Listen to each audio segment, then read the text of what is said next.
Salut tout le monde, moi c'est Nico, c'est moi qui ai créé le blog Bagdad46 et cette vidéo pour vous présenter mon troisième A5. J'avais pas le dernier, on sait jamais, hein mon petit Laurent. Et ben voilà, mon troisième, un petit Famas en A5Y. Donc travail, gros travail. Donc coque de Famas Airsoft qu'il faut entièrement retravailler à l'intérieur. Alors ouvrir, dégager tout ce qu'il y a dedans, tout ce qui est armement, port, tubes, dégager. Garder, on sait jamais, garder surtout la petite tige qui sert entre le marteau et la culasse. Ça vous dira plus tard, vous comprendrez. Alors je vous explique. Alors Dremel pendant, on va dire, si vous voulez faire un travail propre pendant 2-3 jours. Dégagez tout ce qui est pas de vis,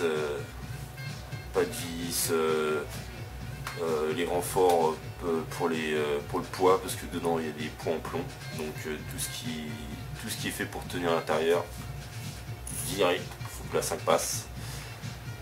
Après faire des découpes. Alors au niveau des quevets, voilà, un petit peu refait pour voir mieux. Alors c'est une découpe assez simple quoi, tac, comme ça vous avez vos quevets, votre petit tube et la petite vis de vélo pour le petit contrôle chronique, on sait jamais. Donc voilà, petite découpe aussi pour le cyclone, pour que ça passe. Après, pour ceux qui veulent mettre un loader traditionnel, touchez pas ça, mettez un loader décalé ou retravaillez votre loader en le chauffant, en cassant un coin. Vaut mieux perdre un peu en capacité en bille que casser ce joli petit truc quoi. Il faut dire le Famas là c'est joli, donc voilà. Après qu'est-ce qu'il y a comme découpe? Il y a le dessous. Alors cette partie qu'il va falloir couper en deux. Alors déjà il va falloir couper à partir jusqu'ici, voilà, jusqu'au cyclone, parce que bah vous voyez là il n'y a plus rien parce que ça passe pas. Après pour les plus travailleurs, peut-être faire un angle, mais après ça fait du travail. Donc après faire une entaille pour le canon, voilà, parce que comme le A5 est assez bas, faut entailler comme du plastique. Donc voilà. Après, petite info pour pouvoir mettre le gun correctement à l'intérieur, enlever la goupille arrière en haut, côté on va dire celle du marteau. Pourquoi? Parce que en fermant les deux côtés du Famas, ça va bloquer. Vous allez forcer, vous allez découper, et finalement vous allez finir à passer à travers. Alors qu'en enlevant la goupille, ça passe. Après le truc, c'est prendre son temps, faire un trou et faire passer une bonne petite vis qui part dans le carnage du Famas, passe à travers la 5, donc par le trou de la goupille, et de l'autre côté un joli petit boulon, voilà, avec une petite rondelle pour pas que ça se desserre. Voilà, devant même système, on enlève la vis, la toute première vis en haut qui tient le système de visée d'origine du A5. Une petite vis, hop, ça passe de l'autre côté du A5, nickel. Le A5 tient juste comme ça, et après la coque s'occupe du reste pour serrer le A5. Après, pour ce qui est du système d'armement, alors beaucoup font un énorme trou ici. Vous allez me dire pourquoi? Alors l'armement du A5, le petit carré, est assez grand et en fait on peut pas fermer le Famas. Donc en fait, couper en deux, un joli petit trou bien au milieu.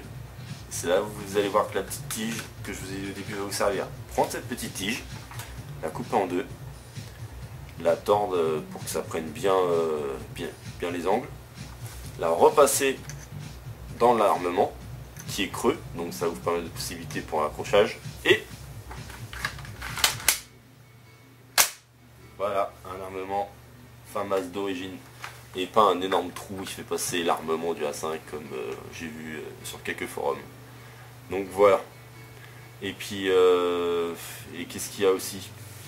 Le chargeur. Cam en bas. Alors toujours pour la simplicité, c'est soit vous coupez tout ça, soit vous faites comme moi, une petite entaille et tout passe nickel. Et puis voilà. Et puis ben du boulot, du boulot, du boulot, du boulot. Et puis beaucoup de patience. Il y a beaucoup de travail, il faut prendre son temps, c'est du plastique, on passe très vite à travers. Alors faites attention. Vous allez sur les sites de Airsoft, vous en avez pourquoi aller 75 €. Prenez pas le haut de gamme, ça sert à rien. Parce que après vous payez juste les pièces qu'il y a dedans. Prenez juste occupez-vous juste de l'esthétique. Prenez pas le bipied, parce que je sais qu'il y en a qui vont vouloir prendre, même ils s'en foutent du prix, ils vont vouloir prendre le bipied. Pourquoi? Le bipied c'est à la place de ça.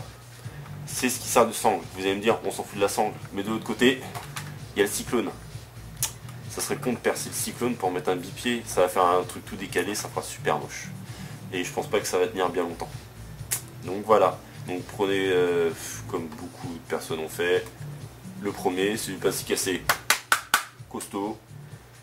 Moi perso, j'ai deux autres guns avec surtout un qui a une grosse vélo. J'ai fait l'essai dessus. Moi je vous dis, si tient à mon barrette, il peut tenir à tout. Ok? Bon, bah voilà, bah après il y a tout un tailleur d'aérine, un petit canon 10 pouces. Et puis voilà, hein. Je l'ai réglé en dessous de 300, comme ça celui-là il passe partout, je suis tranquille. Il est super précis, j'ai une bonne portée. Donc voilà. Donc ben, on fera de petites vidéos ensemble pour vous faire voir mon petit G36 et mon petit barrette. Et puis bah voilà, et puis ben merci d'être venu sur mon blog, lâchez plein de com. Et salut!